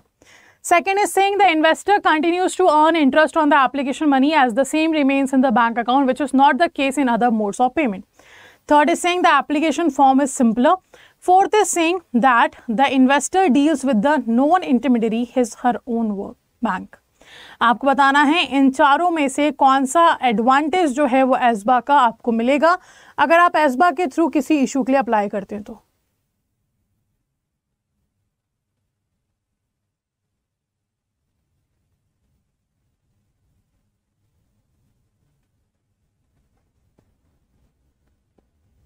A, B, C और D, and the right answer will be all are correct, है ना। The investors deals with the known intermediary, his or own bank, that is true। तो right answer होगा आपका all of the above, यानी कि option number C is correct। ये सारे ही benefit या सारे ही एडवांटेजेस आपको देखने को मिलेंगे एस्बा के थ्रू। ठीक है, तो right answer will be your C। Next question we have here is which of the following is are correct about QIP। इनमें से कौन सा स्टेटमेंट आपका करेक्ट है अबाउट द QIP। QIP आपका क्या होता है, क्वालिफाइड इंस्टीट्यूशनल प्लेसमेंट।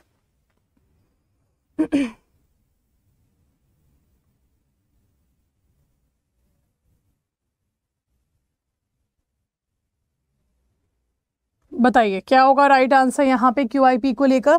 तो when it comes to the issues, यानी कि जब भी कंपनी अपने शेयर्स लेकर आती है मार्केट में, कंपनी के पास 3 मेजर वेज होते हैं। पहला, कंपनी क्या कर सकती है, प्राइवेट प्लेसमेंट। दूसरा, कंपनी पब्लिक इशू कर सकती है। तीसरा, कंपनी QIP के थ्रू शेयर्स इशू कर सकती है।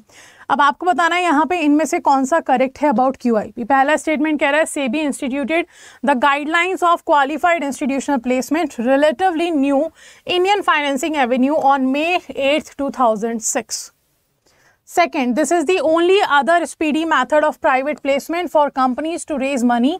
It scores over the other methods. It does not involve many of the common procedural requirements such as the submission of pre-issue filing to the market regulators. ठीक है. Third कह रहा है कि to enable the listed company raise money from domestic market in a short span of time, market regulator SEBI introduced the concept of QIP.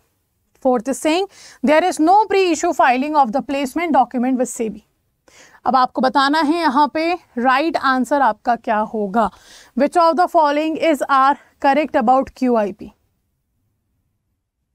A, B, C और D. क्या होगा आपका राइट आंसर यहाँ पर?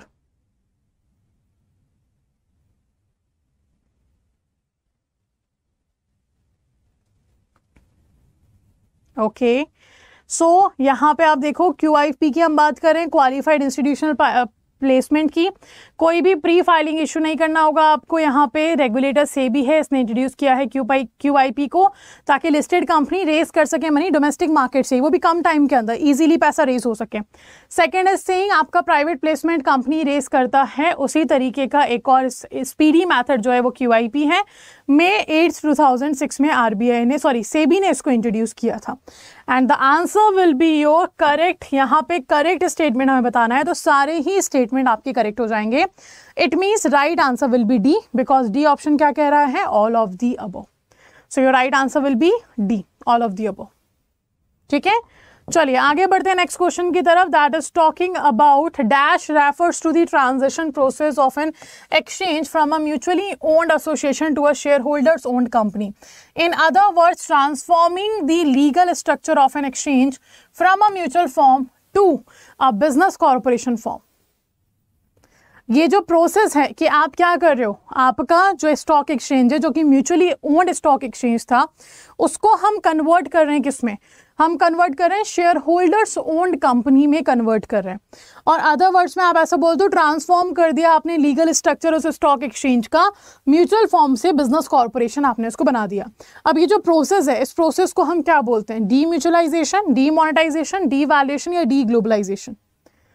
आउट ऑफ दीज 4 आपको बताना है इनमें से क्या कहा जाता है आपके प्रोसेस को जहां पे म्यूचुअली ओन्ड एसोसिएशन से हम शेयर होल्डर्स ओन्ड कंपनी में इसको कन्वर्ट करेंगे. A, B, C और D. And the right answer here will be D mutualisation. क्या कहलाता है ये प्रोसेस? ये प्रोसेस कहलाता है आपका D mutualisation. That is A. Okay, चलिए नेक्स्ट बढ़ते हैं आगे. Next is talking about here which of the following, या फिर हम बोल सकते हैं विच of the financial product and instrument dealt with the secondary market. इनमें से कौन सा इंस्ट्रूमेंट सेकेंडरी मार्केट में डील होता है? अब आपको पता है कैपिटल मार्केट में जब ट्रेडिंग की बात आती है तो 2 तरीके से हम ट्रेडिंग करते हैं, primary and secondary. Primary trading हमारी होती है जहां पर फर्स्ट इशू मार्केट या फ्रेश इशू मार्केट भी हम बोलते हैं, कंपनी खुद से शेयर इशू करेगी और पब्लिक खरीदेगी, कोई भी खरीदेगा जो भी खरीदना चाहता है इन्वेस्टर. सेकेंडरी मार्केट को हम कहते हैं market of existing security. Already जो सिक्योरिटीज मार्केट में है उन्हीं की सेलिंग परचेजिंग होती है, वो कहलाता है आपका सेकेंडरी मार्केट. ठीक है, तो यहाँ पे इंस्ट्रूमेंट है equity, right issue, right shares, bonus share, preferred stock, preference shares, security receipt, debenture, zero coupon bonds. अब आपको बताना है इनमें से कौन सा आपका यहाँ पे करेक्ट है इंस्ट्रूमेंट जिसको आप यूज कर सकते हो इन दी सेकेंडरी मार्केट. ऐसा इंस्ट्रूमेंट जिसको सेकेंडरी मार्केट में यूज किया जाता है. A, B, C और D. तो सेकेंडरी मार्केट आपका क्या है? मार्केट ऑफ एग्जिस्टिंग सिक्योरिटी, जहां पे एग्जिस्टिंग सिक्योरिटीज की सेलिंग एंड परचेजिंग हो रही है, उसको हम बोलते हैं सेकेंडरी मार्केट.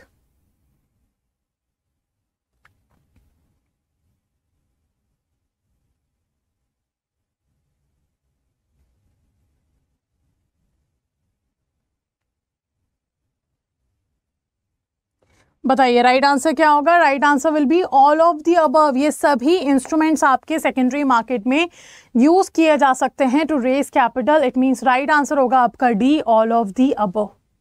ठीक है, राइट आंसर हमारा क्या हो जाएगा? All of the above. चलिए नेक्स्ट क्वेश्चन पूछ रहा है which of the following is are correct statement about red herring prospectus. अब जब हम रेड हायरिंग प्रोस्पेक्टस की बात कर रहे हैं तो ये है क्या? इनमें से कौन सा स्टेटमेंट करेक्ट है? रेड हायरिंग प्रोस्पेक्टस, प्रोस्पेक्टस का मतलब है सिंपल एक डॉक्यूमेंट जिसमें आपको शेयर्स के इशू होने के बारे में सब कुछ बताया जाता है, ठीक है, वो होता है प्रोस्पेक्टस। पर रेड हायरिंग प्रोस्पेक्टस एक ऐसा प्रोस्पेक्टस है जिसमें सब कुछ नहीं बताया जाता है, यानी कि कुछ चीज़ें हाइड की जाती हैं और बिडिंग प्रोसेस खत्म होने के बाद वो मेंशन की जाती है इन द ऑफर डॉक्यूमेंट, ठीक है। तो इनमें से कौन सा स्टेटमेंट करेक्ट है अबाउट रेड हायरिंग प्रोस्पेक्टस? इसको फुल फॉर्म में ना लिखकर क्वेश्चंस में RHP भी लिख सकते हैं डायरेक्टली, है ना, हमें फुल फॉर्म और एब्रीविएशंस पे भी ध्यान देना है। चलिए, पहला स्टेटमेंट बोल रहा है it is a prospectus which does not have details of either price और number of shares being offered और the amount of issue. Second is saying an issuer can state the issue size and the number of shares is determined later. Third is saying the offer document filed thereafter with ROC is called prospectus. Fourth is saying that it is a process of price discovery and the price cannot be determined until the bidding process is completed. तो I guess ये जो fourth statement है ये तो मैंने अभी आपको बता दिया, तो आप बोलोगे ये तो बिल्कुल सही है, ठीक है। तो फोर्थ स्टेटमेंट तो बिल्कुल सही है। फर्स्ट, सेकंड, थर्ड में से कौन सा करेक्ट है, कौन सा करेक्ट नहीं है, ये जल्दी से बता दीजिए। सो एक्चुअल में देखा जाए तो आपके स्टेटमेंट्स जो यहाँ पे दिए हैं, all the statements are correct, सारे स्टेटमेंट्स आपके करेक्ट हैं when it comes to the red herring prospectus. ये डिटेल्स जो हैं आपकी होंगी रेड हायरिंग प्रोस्पेक्टस में या नहीं होंगी, जो डिफाइन की गई हैं इन 4 स्टेटमेंट्स के अंदर। And it is a very important term, एक क्वेश्चन इस टॉपिक से आने के चांसेस बनते हैं, तो रेड हायरिंग प्रोस्पेक्टस को अच्छे से पढ़िएगा। चलिए, next question, the red herring prospectus contains which of the following information? आपका जो रेड हायरिंग प्रोस्पेक्टस है वो इनमें से कौन सी इंफॉर्मेशन को कंटेन करता है? Business description, financial inclusion, risk factors, use of proceeds, industry overview, management. बताइए, A, B, C और D। The red herring prospectus contains which of the following information? इनमें से कौन सी इंफॉर्मेशन को वो कंटेन करता है? A, B, C और D। And the right answer here will be all except 1, all except 2, all except 4 or all except 6. And the right answer is all except 2. Financial inclusion नहीं होगा, financial information होता तो हम सही मान लेते, company की फाइनेंशियल इंफॉर्मेशन रखेगा। जैसे कि प्रोस्पेक्टस मैंने कहा ना, इंफॉर्मेशन दे रहा है आपको शेयर्स इशू करने से पहले, जो भी शेयर्स कंपनी इशू करी है उसके बारे में, तो कंपनी की फाइनेंशियल इंफॉर्मेशन आपको देता है, ना कि फाइनेंशियल इंक्लूजन की इंफॉर्मेशन देता है। तो आंसर होगा B, all except 2 are correct, है ना। सेकेंड स्टेटमेंट को या सेकेंड पॉइंट को छोड़कर बाकी सारी इंफॉर्मेशन RHP में होती हैं। सो राइट आंसर होगा आपका बी, ठीक है। चलिए आगे बढ़ते हैं नेक्स्ट क्वेश्चन की तरफ। That is talking about who are non institutional investors. इनमें से कौन आपके नॉन इंस्टीट्यूशनल इन्वेस्टर्स हैं? Who are non institutional investor? High net worth individual, corporate bodies, both A and B, QIB, qualified institutional buyers. A, B, C और D।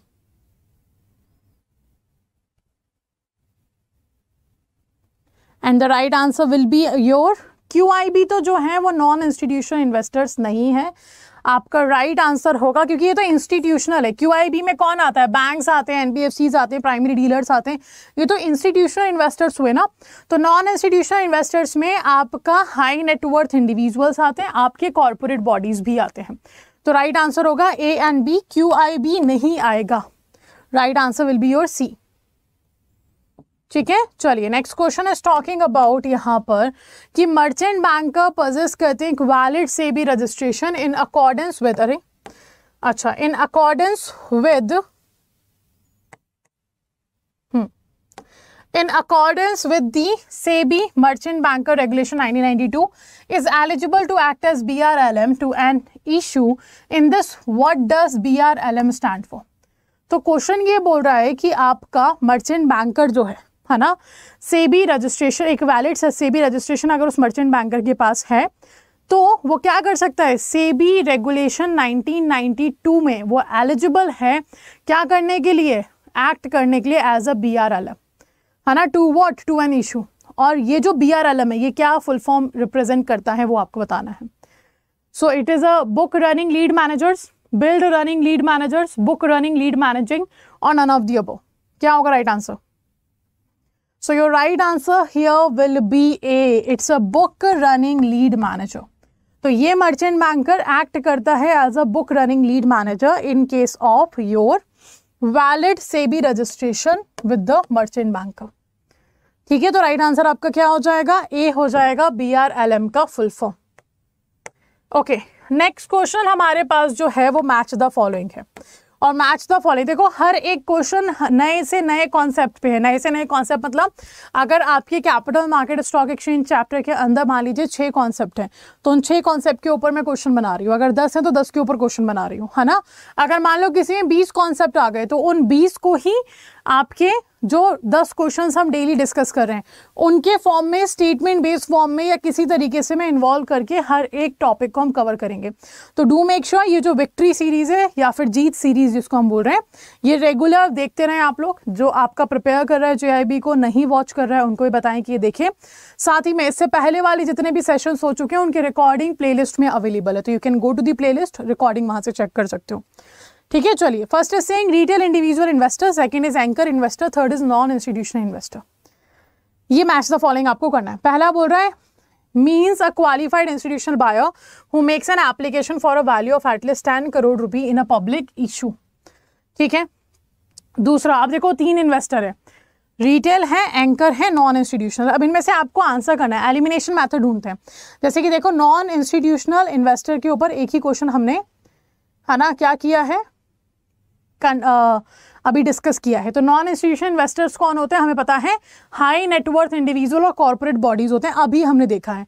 तो second का क्या है, सेकंड का तो बी है ना। सेकंड का क्या हो जाएगा आपका, सेकंड का बी हो जाएगा। Anchor investor, sorry not second, third का, सॉरी नॉन इंस्टीट्यूशनल इन्वेस्टर हमने अभी देखा था, इसका क्या हो जाएगा बी, यानी कि थर्ड हैव अ बी। और अगर हम एलिमिनेट करना चाहे तो आप देखो थर्ड बी सभी में दिया है, तो एलिमिनेशन का ऑप्शन तो यहाँ से तो हट गया। सेकंड देखते हैं, चलो। Retail individuals, retail individual investor वो इन्वेस्टर होते हैं जो 2 लाख से ज़्यादा की वैल्यू का इन्वेस्टमेंट नहीं करते, यानी कि फर्स्ट इज फॉर सी। तो अब फर्स्ट सी किस में है, फर्स्ट सी यहाँ पे दिख रहा है हमें, पर नन ऑफ द अबव भी दिया है, बट इसके अलावा कोई और ऑप्शन बन भी नहीं सकता। अगर फर्स्ट का सी है हमें कंफर्म है, थर्ड का बी है, तो सेकंड का तो ए होना ही है। तो first is C, second is A, third is B. आपका ऑप्शन नंबर सी जो है यहाँ पे वो करेक्ट हो जाता है। The right answer will be your option number C.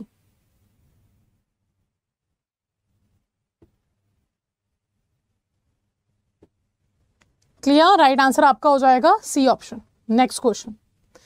Next we are talking about a dash is an issue of shares or of convertible security by a company to a select group of persons under section 81 of your Companies Act, जो कि 1956 में आया था, है ना। Which is neither a right issue nor a public issue. This is faster way for a company to raise equity capital. ठीक है, अब ये कौन सा इशू है ये आपको बताना है, ऑप्शन आपके सामने। सेकंड बोल रहा है a dash is a private placement of equity shares of secure or security convertible into equity share by a listed company to a qualified institutional buyer only. अच्छा देखो only लग गया, आई गेस यहाँ से answer आप ढूंढ लोगे। In terms of provision of chapter 13A of SEBI DIP guidelines। ठीक है, अब आई थिंक यहाँ पे ओनली वर्ड लिखा है तो आप समझ जाओगे कि QIBs ही, क्वालिफाइड इंस्टीट्यूशनल बायर्स ही अगर सिर्फ और सिर्फ इन्वेस्टमेंट कर सकते हैं तो ये क्वालिफाइड इंस्टीट्यूशनल प्लेसमेंट ही होगा। तो आपका सिर्फ इसमें क्वालिफाइड इंस्टीट्यूशनल प्लेसमेंट है, बी में नहीं है, सी में भी नहीं है, और नन ऑफ दी अबव, यानी कि पहला ऑप्शन भी पता होना चाहिए क्या सही होगा। फर्स्ट बोल रहा है कि एक इशू ऑफ शेयर है of the convertible security by a company to a select group of person. Select group of person है तो पब्लिक इशू तो नहीं हो सकता, है ना, प्राइवेट प्लेसमेंट ही होगा, क्योंकि पब्लिक इशू में तो कोई भी परचेस कर सकता है। प्राइवेट प्लेस में आप ग्रुप ऑफ पीपल बता देते हो कि इन लोग के लिए हम शेयर्स निकाल रहे हैं, यही खरीदेंगे। और जब लास्ट आता है क्वालिफाइड इंस्टीट्यूशनल प्लेसमेंट, इसमें आप क्वालिफाइड इंस्टीट्यूशनल बायर्स को ही देते हो सिर्फ और सिर्फ। ठीक है, तो राइट आंसर आपका यहाँ पे क्या हो गया, A. Right answer will be your A.